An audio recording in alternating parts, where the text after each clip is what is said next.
Correct statement about the following reaction.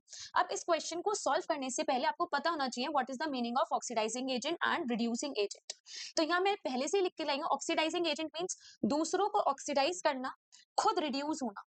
Reducing agent means दूसरों को reduce करना, खुद ऑक्सीडाइज होना। अब ये बात अगर आपने याद रख ली तो ऐसा कोई क्वेश्चन नहीं होगा जो आप गलत कर दें, ऐसा कोई भी क्वेश्चन नहीं होगा जो आपसे गलत हो जाए। ठीक है, अब क्वेश्चन देख लेते हैं। सबसे पहले बी और डी ऑप्शंस देख लेते हैं। H2S is reduced to sulfur।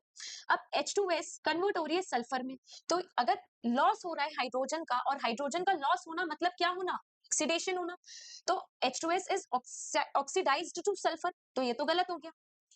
SO2 is oxidized to sulfur। अब SO2 कन्वर्ट हो रही है सल्फर में, तो किसका लॉस हो रहा है, ऑक्सीजन का लॉस, और ऑक्सीजन का लॉस होना मतलब, ऑक्सीजन का लॉस होना मतलब क्या, रिड्यूस्ड होना, तो SO2 is reduced two sulphur, तो ये ऑप्शन भी गलत हो गया। अब डिसाइड करना है H2S और SO2 में से कि ऑक्सीडाइजिंग एजेंट है या फिर रिड्यूसिंग एजेंट है।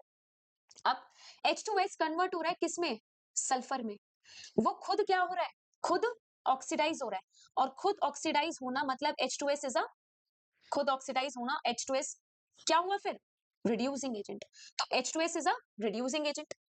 SO2 किस में कन्वर्ट हो रहा है, सल्फर में, खुद क्या हो रहा है, रिड्यूस हो रहा है, और खुद रिड्यूस होना मतलब कि oxidising agent, that means SO2 is oxidising agent.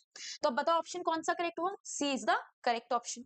बस आपको क्या करना है, ये दोनों स्टेटमेंट्स याद रखनी है, अगर आपने ये याद रख लिया तो कोई भी क्वेश्चन आपसे गलत नहीं होगा। So option C is the correct answer.